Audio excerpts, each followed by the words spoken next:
न पूछो मेरी मंजिल कहाँ है, अभी तो सफ़र का इरादा किया है। न पूछो मेरी मंजिल कहाँ है, अभी तो सफ़र का इरादा किया है। ये मैं किसी और से नहीं, खुद से वादा किया है। ये मैं किसी और से नहीं, खुद से वादा किया है। हेलो हमारे प्रिय छात्र एवं छात्राओं, स्वागत है आपके अपने YouTube channel SGY science classes में।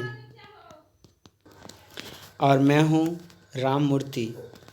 आज की इस वीडियो सीरीज में हम लोग विद्युत परिपथ से संबंधित महत्वपूर्ण वस्तुनिष्ठ प्रश्न को देखेंगे। जैसा कि हमने अपने पिछले वीडियो में विद्युत धारा से संबंधित पार्ट 2 वस्तुनिष्ठ प्रश्न दिया था, तो चलिए बिना देरी किए शुरू करते हैं अपनी इस पाठशाला को। पहला प्रश्न कहता है कि व्हीटस्टोन सेतु से तुलना करते हैं। तो देखिए, व्हीटस्टोन सेतु से हम लोग प्रतिरोध का तुलना करते हैं, यानी पहला का सही आंसर हो जाएगा ए। दूसरा क्वेश्चन कहता है कि तांबा का कार्यफलन होता है। तो तांबा का जो कार्यफलन होता है वह कुछ इलेक्ट्रॉन वोल्ट के बराबर होता है, यानी दूसरा का सही आंसर क्या हो जाएगा ए।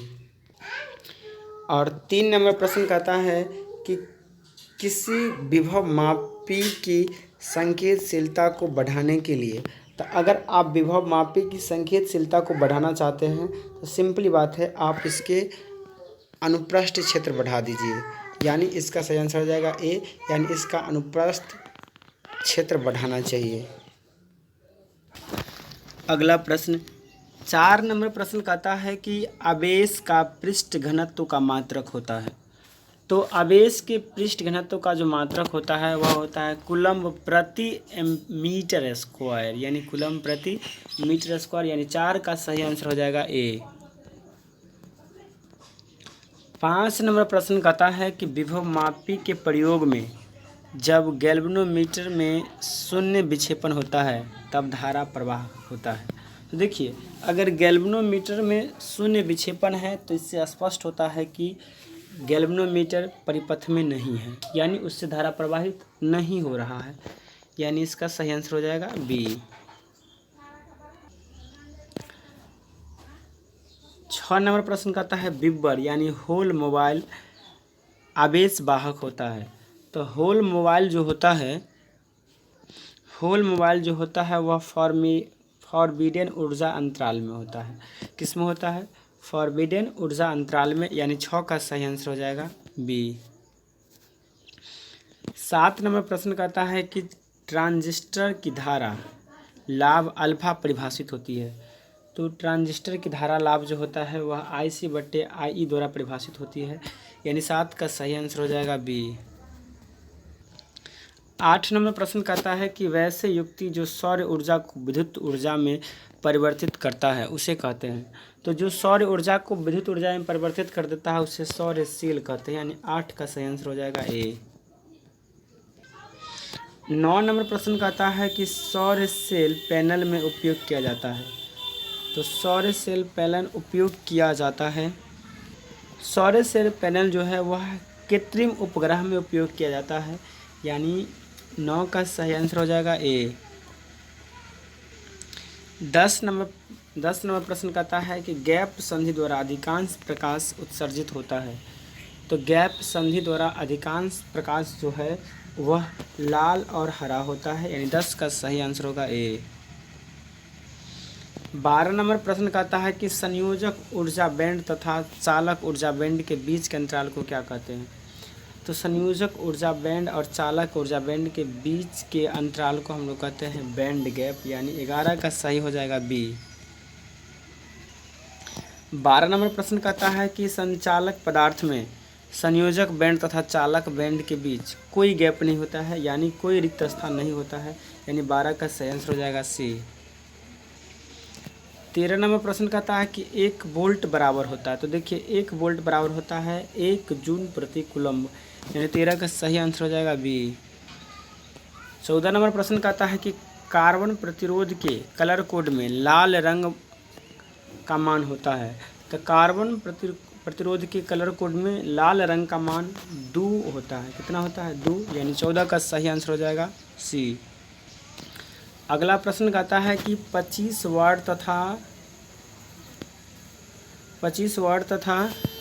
220 वोल्ट तथा 100 वाट 220 वोल्ट के दो बल्ब में से प्रतिरोध ज़्यादा होगा। तो देखिए 25 वाट वाला वोल्ट का प्रतिरोध क्या होगा? ज़्यादा होगा, क्योंकि इसका शक्ति कम है।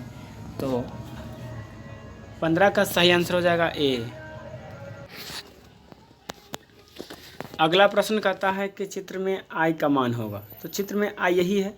अब देखेंगे यहाँ पर 16 एम्पियर आ रहा है, यानी इनपुट कितना है? 16 एम्पियर, और आउटपुट कितना है? आई है और इधर 8 है। तो यानी आई प्लस 8 का मान क्या हो जाएगा? आई प्लस 8 का मान कितना हो जाएगा? 16। और यहाँ से अगर आप आई का मान निकालेंगे तो क्या हो जाएगा? 16 माइनस 8, तो कितना आ जाएगा? 8 एम्पियर, यानी 16 का सही आंसर हो जाएगा ए। 17 नंबर प्रश्न कहता है कि अनुपात 3:4 के दो प्रतिरोध समांतर क्रम में जुड़े हैं, इनमें उत्पन्न ऊर्जा के परिणामों का अनुपात होगा। तो इसका सही आंसर क्या हो जाएगा? 4:3, यानी ए इसका सही आंसर होगा। 17 का सही आंसर ए। 18 नंबर प्रश्न, इलेक्ट्रॉन मुक्त इलेक्ट्रॉन के पद में होते हैं यदि वे पाए जाते हैं। तो इसका सही आंसर हो जाएगा कंडक्टर बैंड में। कंडक्टर बैंड में इलेक्ट्रॉन मुक्त जो होता है वह इलेक्ट्रॉन के पद में होते हैं, यानी 18 का सही आंसर हो जाएगा ए।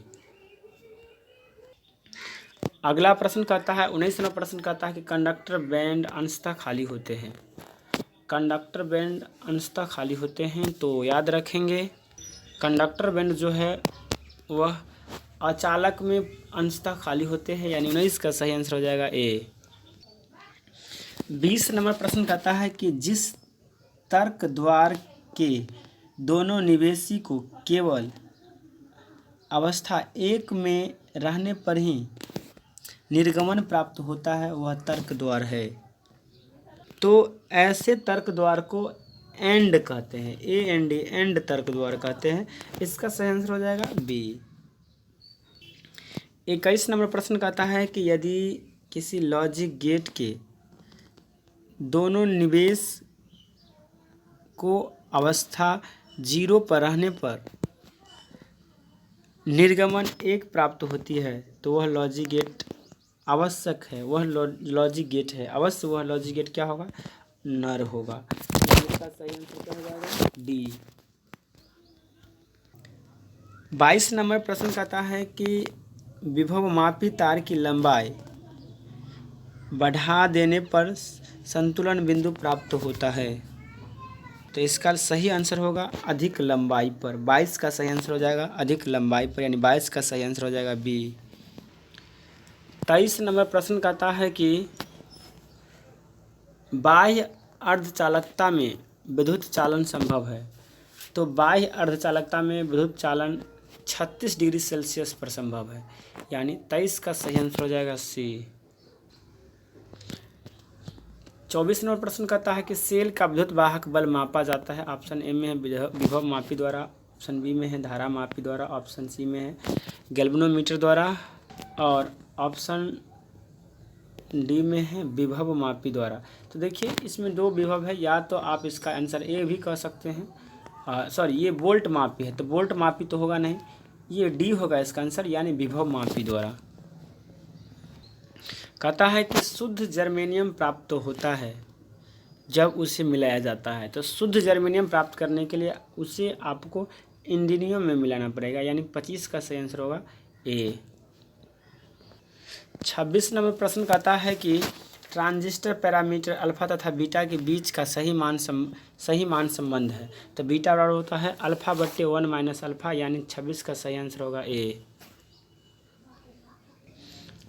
27 नंबर प्रश्न कहता है कि व्हीटस्टोन ब्रिज से मापा जाता है। तो व्हीटस्टोन ब्रिज से आप उच्च प्रतिरोध को भी माप सकते हैं और निम्न प्रतिरोध को भी माप सकते हैं। इस प्रकार से इसका सही आंसर जो है वह हो जाएगा सी। सही आंसर क्या हो जाएगा? सी। 27 का सही आंसर सी होगा। 28 नंबर प्रश्न में कहता है कि संकलन चित्र में समतुल्य प्रतिरोध होगा। तो इसे आप गौर से देख करके और इसे सॉल्व आप कीजिएगा तो यहाँ से आपको प्राप्त होगा 6 ओम। क्या प्राप्त होगा? 6 ओम। और ये सभी प्रश्न प्रीवियस ईयर में बहुत बार पूछा गया है और ये कैलकुलेटेड है, 6 ओम होता है। 29 नंबर प्रश्न कहता है कि एक सेल का विद्युत वाहक बल कैपिटल ई वोल्ट है। जब इसे लघु पथित कर देते हैं तब इसका टर्मिनल वोल्टेज हो जाता है। तो जब आप इसे लघु पथित करते हैं तो इसका टर्मिनल वोल्ट जो है वह 0 हो जाता है, यानी 29 का सही आंसर हो जाएगा डी। 30 नंबर प्रश्न कहता है कि किसी परिपथ का वह गुण जो विद्युत ऊर्जा को ऊष्मा ऊर्जा में बदल देता है वह कहलाता है। तो याद रखेंगे, ये प्रश्न मैंने आपको पिछले वीडियो में बतलाया था। और यह क्या कहलाता है? तो यह रेजिस्टेंस कहलाता है, यानी प्रतिरोध कहलाता है। इसे आर द्वारा सूचित करते हैं। क्या कहलाता है? रेजिस्टेंस कहलाता है। और देखिए इसमें ऑप्शन ए में है विद्युत वाहक बल, ऑप्शन बी में है धारा, और देखिए सी ऑप्शन में क्या है देखते हैं। ऑप्शन सी में है वोल्टेज, तो इसका ऑप्शन डी में है प्रतिरोध। तो इसका सही आंसर हो जाएगा डी, यानी प्रतिरोध कहलाता है। 31 नंबर प्रश्न कहता है कि किरचॉफ का विद्युत परिपथ संबंधित प्रथम नियम है। तो किरचॉफ के विद्युत परिपथ संबंधित प्रथम नियम जो है वह आवेश संरक्षण के सिद्धांत पर आधारित है, यानी 31 का सही आंसर हो जाएगा बी। 32 नंबर प्रश्न कहता है किरचॉफ पास नियम यानी द्वितीय नियम किसके संरक्षण के सिद्धांत पर आधारित है? तो इसका सही आंसर हो जाएगा सी, यानी ऊर्जा संरक्षण के सिद्धांत पर आधारित है। प्रश्न संख्या 33 कहता है कि पीएन जंक्शन यानी पीएन संधि डायोड का प्रयोग करते हैं, एक प्रवर्धक के रूप में, दोलक के रूप में, मॉड्यूलेटर के रूप में, और डी कहता है दिष्टकारी की तरह। इसका सही आंसर हो जाएगा डी, यानी दिष्टकारी की तरह। 34 नंबर प्रश्न कहता है कि प्रत्यावर्ती विभव लगाने पर एक दिष्ट धारा उत्पन्न करने वाले संयंत्र का नाम है। तो दिष्टकारी धारा उत्पन्न करने वाले संयंत्र के नाम है दिष्टकारी। क्या है? दिष्टकारी है, क्योंकि ये दिष्ट धारा उत्पन्न करता है। यानी 34 का सही आंसर हो जाएगा ए। 35 नंबर प्रश्न कहता है कि धारा लब्धि के लिए अल्फा तथा बीटा पैरामीटर के बीच सही संबंध है। तो ये पिछले बार ये सवाल रिपीट कर गया है, आपको बताए थे। बीटा बराबर क्या होता है? अल्फा बट्टे 1 माइनस अल्फा, यानी 35 का सही आंसर ए होगा। 36 नंबर प्रश्न कहता है कि दो सेलों को जिसमें विद्युत वाहक बल E1 तथा E2 तथा आंतरिक प्रतिरोध क्रमशः स्मॉल r1 तथा स्मॉल r2 है, समांतर क्रम में जोड़ा गया है। तो इसका संयोजन का समतुल्य विद्युत वाहक बल होगा। तो देखिए इसके लिए संयोजन का विद्युत वाहक बल जो है वह हो जाए E1 R2 plus E2 R1 बट्टे R1 प्लस R2, यानी इसका सही आंसर हो जाएगा बी। तो मेरे प्यारे छात्र एवं छात्राओं, ये था विद्युत परिपथ से संबंधित कुछ महत्वपूर्ण ऑब्जेक्टिव। आपको कैसा लगा ये वीडियो हमें कमेंट करके ज़रूर बतलाएंगे। साथ ही साथ अगर आपको हमारा ये वीडियो अच्छा लगा है तो लाइक कीजिएगा, क्योंकि बहुत मेहनत से इसको बनाया है हमने। और यदि आप हमारे चैनल पर नए हैं तो इसे सब्सक्राइब कर लीजिए एवं बेल आइकन को भी दबा दीजिए। साथ ही साथ अपने दोस्तों को भी शेयर कीजिए ताकि उन्हें भी हमारे इस वीडियो का लाभ मिल सके। तो चलिए आज के लिए इतना ही। जय हिंद, जय भारत।